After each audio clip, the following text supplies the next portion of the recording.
Today, I'm going over the section in Chapter 5 called Teaching and Healing. What fear has hidden still is part of you. Joining the atonement is the way out of fear.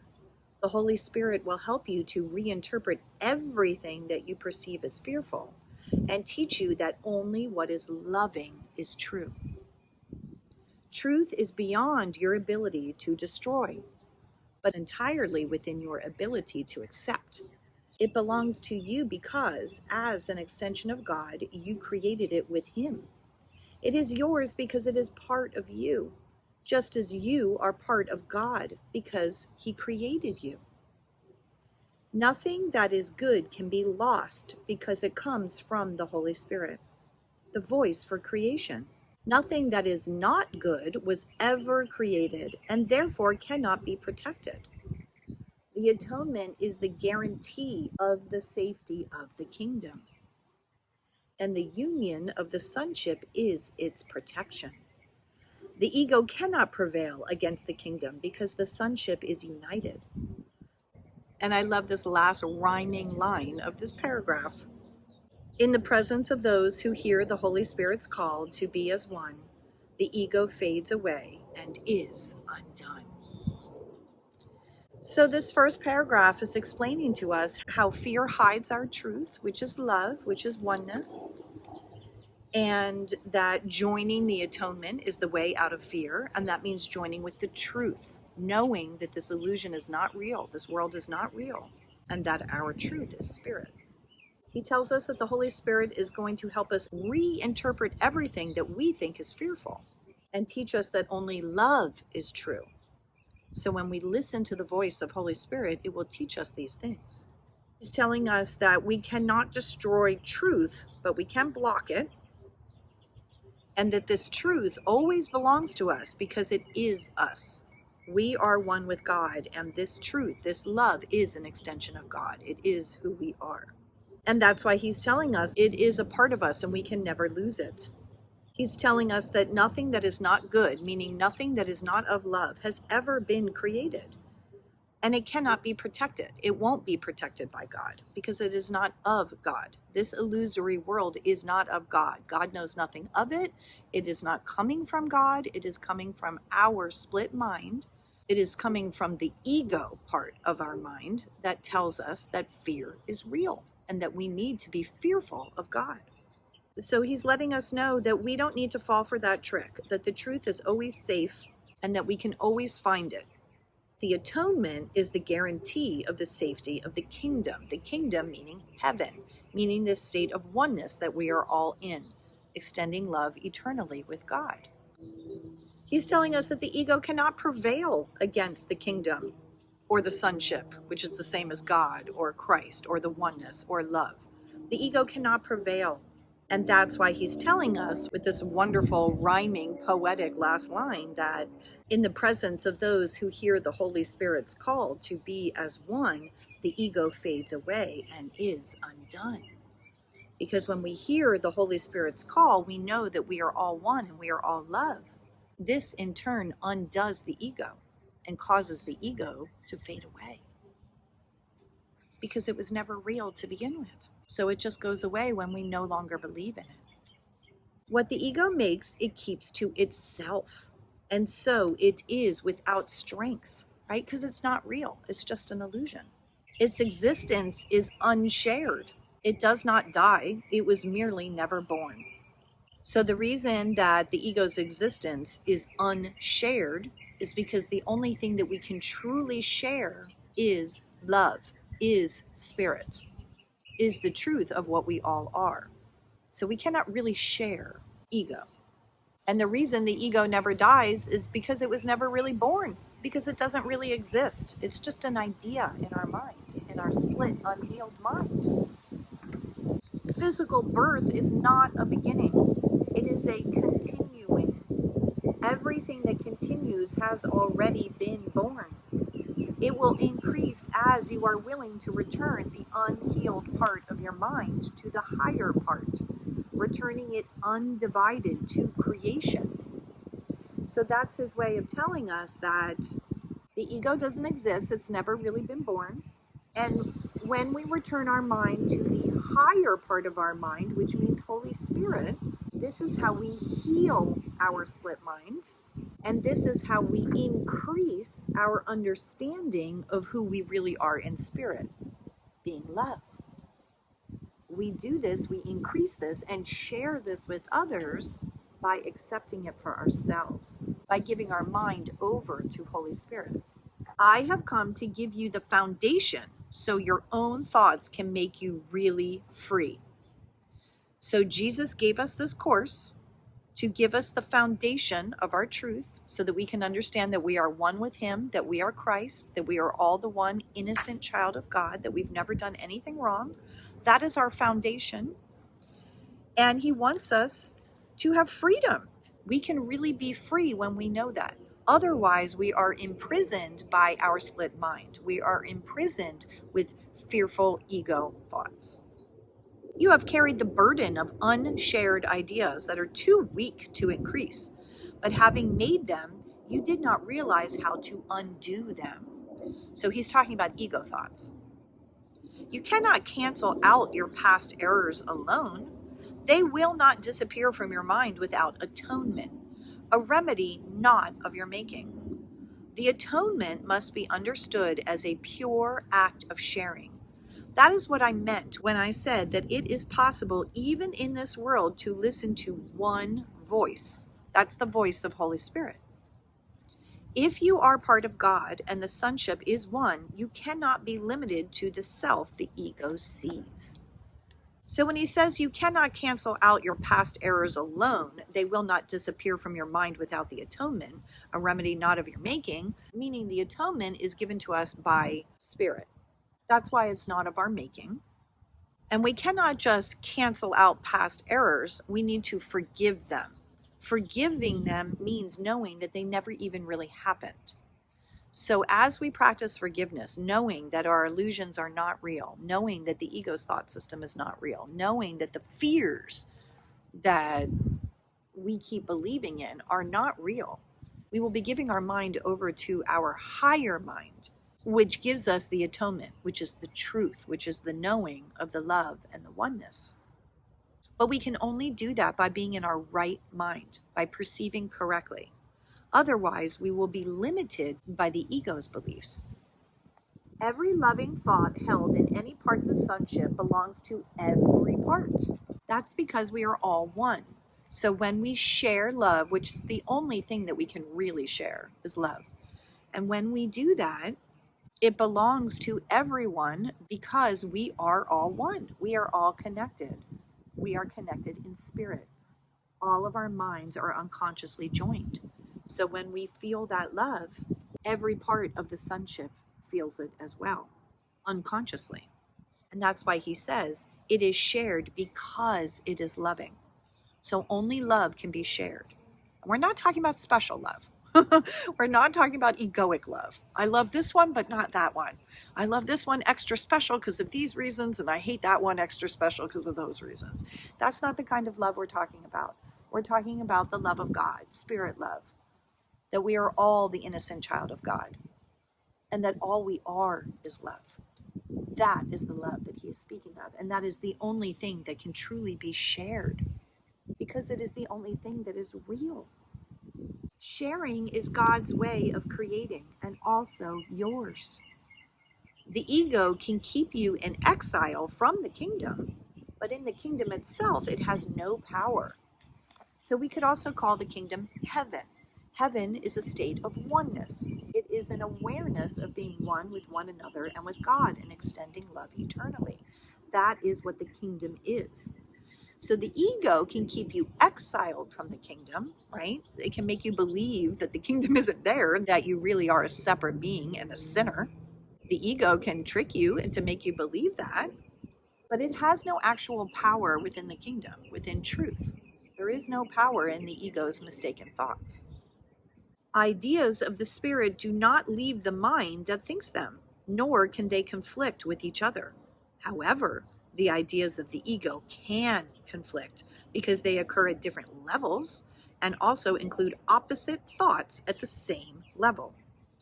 It is impossible to share opposite thoughts, he says. You can share only the thoughts that are of God and that he keeps for you. And of such is the kingdom of heaven. The rest remains with you until the Holy Spirit has reinterpreted them in the light of the kingdom, making them too worthy of being shared. When they have been sufficiently purified, he lets you give them away. The decision to share them is their purification. These are all fancy words for forgiveness. So first, he's reminding us that only love is real, and what is all-encompassing can have no opposite, as it says in the introduction, okay? He's telling us that it's impossible to share opposing thoughts because only in the world of ego is anything opposing, that you have love and fear, right? That you have opposites. Only in that world are there opposites. And you cannot share opposites because ego thoughts are not real.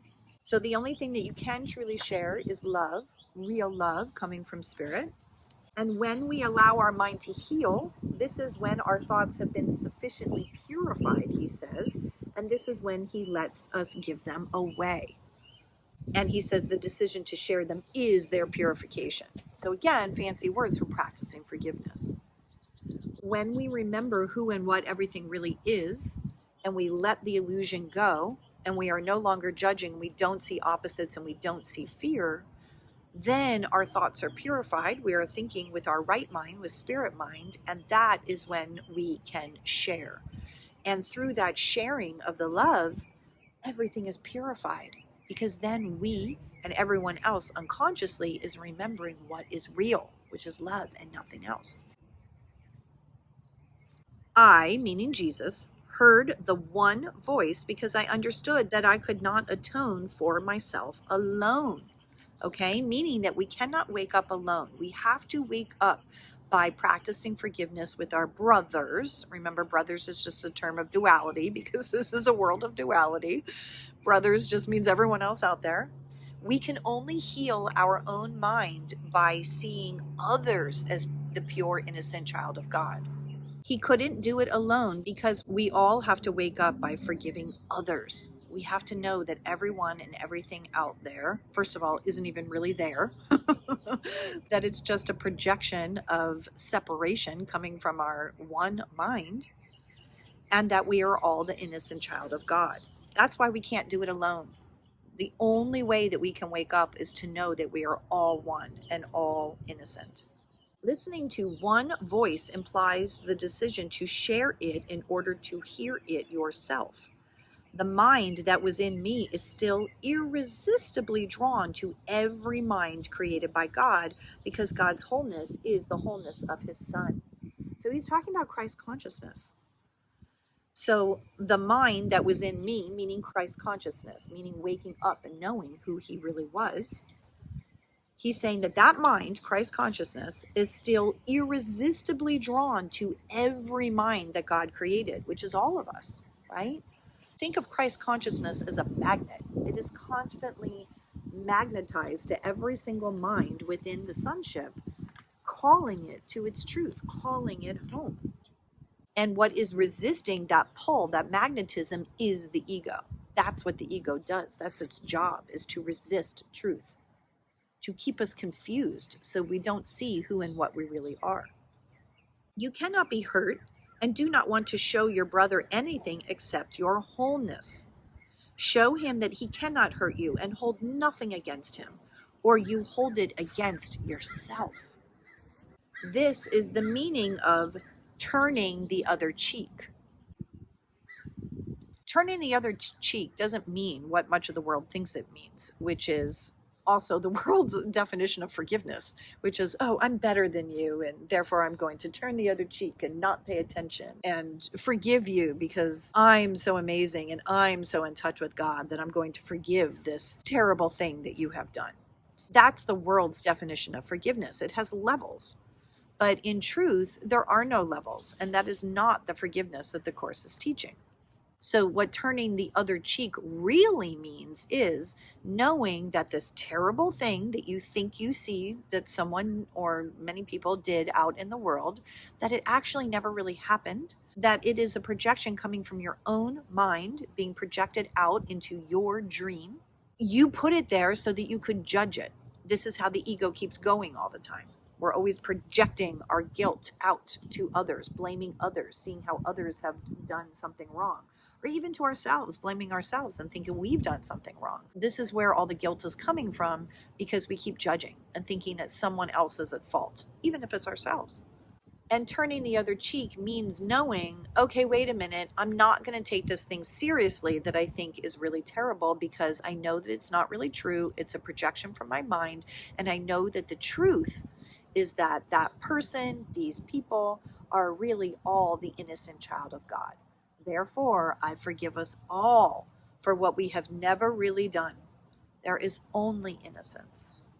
And I go with Holy Spirit in peace. That is the true meaning of turning the other cheek. Teaching is done in many ways, above all by example. Okay, so teaching the course doesn't mean like doing what I'm doing right now, making videos about it. I only did this because Holy Spirit told me to. I told you before, it's a little embarrassing for me, but I'm doing it. But this is not what he means in the course by teaching. It's not about talking to others and telling others what the course says. It's about teaching by example, is what he says here. Meaning, just live it, just do it, just forgive. And because all minds are joined, when we forgive and when we remind ourselves of our truth, we are reminding everyone of their truth as well. That is by example. This is what he's speaking of. This is how we teach this course.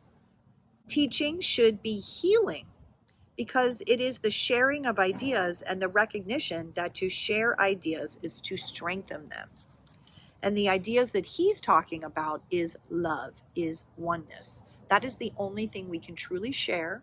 And when we know that, meaning practicing forgiveness, when we do that, we are strengthening the idea of our truth in our one mind. I cannot forget my need to teach what I have learned, which arose in me because I learned it. So the more he identified with spirit when he was living here in a human body, the more that he felt called to keep doing that. And that is how he was teaching others. That was strengthening the idea of truth, of spirit, of love within him. And then he continuously felt called by spirit to give it to others.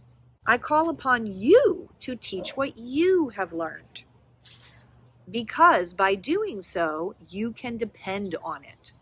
So he wants us to keep reinforcing truth in our mind, keep forgiving, keep reinforcing the oneness and the love in our mind, because that is how it gets strengthened in us and in everyone else's mind, because all minds are joined. So the more we do it, the more we can depend upon it, because the stronger it gets. Make it dependable in my name, because my name is the name of God's Son. And what he means is Christ. He doesn't mean Jesus the man. Not at all. Jesus the man is not important. What's important is Christ. It is the oneness of who and what we really are. We are the one child of God. What I learned, I give you freely, and the mind that was in me rejoices as you choose to hear it, meaning Holy Spirit. The Holy Spirit atones in all of us by undoing the ego, and thus lifts the burden you have placed in your mind, because the ego has burdened our mind. It has split our mind, and it has confused us to make us think that we are not one with God. By following him, you are led back to God where you belong. And how can you find the way except by taking your brother with you? Okay, we do that by practicing forgiveness.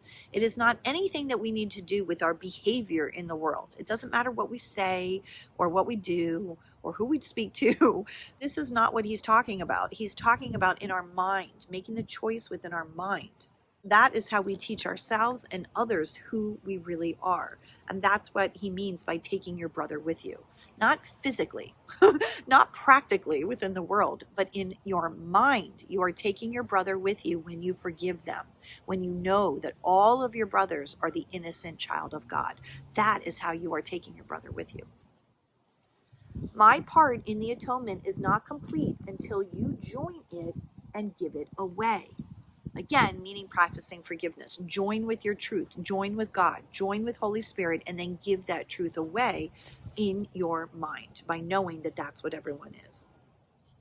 As you teach, so shall you learn, because we're going to keep reinforcing whatever we believe. So if we believe ego, we're going to keep reinforcing ego thoughts within ourselves and within others. But if we believe Holy Spirit's thought system, then we are reinforcing that, the truth, within us and within others. I will never leave you or forsake you, because to forsake you would be to forsake myself and God, who created me. You forsake yourself and God if you forsake any of your brothers. So that means if we're judging and we think that someone else out there has done something bad to us or to anyone else, we are forsaking our brothers. Then we are not sharing and teaching Spirit's truth as he is asking us to do. You must learn to see them as they are and understand they belong to God as you do. Again, practicing forgiveness. We must see our brother as the innocent child of God, just like we see ourselves. How could you treat your brother better than by rendering unto God the things that are God's? He's saying there's no better way that you could treat your brother than to forgive your brother, knowing that he or she is the innocent child of God. The atonement gives you the power of a healed mind, but the power to create is of God. Therefore, those who have been forgiven must devote themselves first to healing, because having received the idea of healing, they must give it to hold it. So we cannot heal unless we see others as the innocent child of God. The two of those things must go together. We cannot possibly heal on our own without forgiving the entire world, or the entire multiverse for that matter. I'm talking other dimensions, other timelines, other planets, okay? It's still all part of the illusory dream. None of it is real. So until we forgive everyone and everything out there in the so-called multiverse, we cannot heal ourselves. The full power of creation cannot be expressed as long as any of God's ideas is withheld from the kingdom. So if we withhold forgiveness from anything within the illusion, we are now locked out of the kingdom. We cannot get to our truth, to the kingdom of heaven, without forgiving everybody.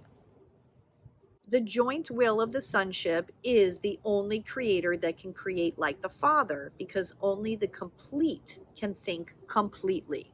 Complete meaning wholeness, meaning knowing the truth of who and what we really are, which is love. And the thinking of God lacks nothing. Everything you think that is not through the Holy Spirit is lacking. Okay? Because we only have two choices. We have Holy Spirit or ego. So when we choose ego, we are lacking. The only way to lack nothing is to identify with Spirit. How can you who are so holy suffer? All your past, except its beauty, is gone, and nothing is left but a blessing. What he means when he's talking about our past is that it never really happened, it doesn't really exist. So the only things that remain from our past is love, because that is the only thing that is real. Anytime we were having loving thoughts or remembering truth, that is all that really remains of our past. And remember, there is no such thing as the past, because there is no such thing as time. There's only the now moment. So that's his tricky way of saying that the past doesn't even exist, and that the only thing that's real of that past is love, because love is always in the now moment. I know it sounds kind of complicated, but that's what he's saying. I have saved all your kindness and every loving thought you ever had. I have purified them of the errors that hid their light, and kept them for you in their own perfect radiance. A very beautiful and fancy way of just saying what I just said, that only love exists. Only love is real. They are beyond destruction and beyond guilt, because those things, destruction and guilt, are of the ego and are not real. They come from the Holy Spirit within you, and we know what God creates is eternal. So he's talking about our loving moments. They come from the Holy Spirit within us. You can indeed depart in peace because I have loved you as I love myself. We can depart the false world. We can depart the illusion in peace, knowing that we are loved by Christ, which is really just the one us. And that's what he means when he's saying, I have loved you as I love myself, because we are all one. You go with my blessing and for my blessing. Hold it and share it, that it may always be ours. So he's encouraging us to practice forgiveness. I place the peace of God in your heart and in your hands, to hold and to share. The heart is pure to hold it, and the hands are strong to give it. Our heart is pure, and we can hold this love in our heart when we are identified with Spirit. And the hands are strong to give it, because the hands, it's just metaphor, the hands, because we're illusory and our hands aren't really here. But he's saying that our hands can share it because we are practicing forgiveness. Only with that strength of knowing truth can we then truly share. That's what he means by our strong hands sharing.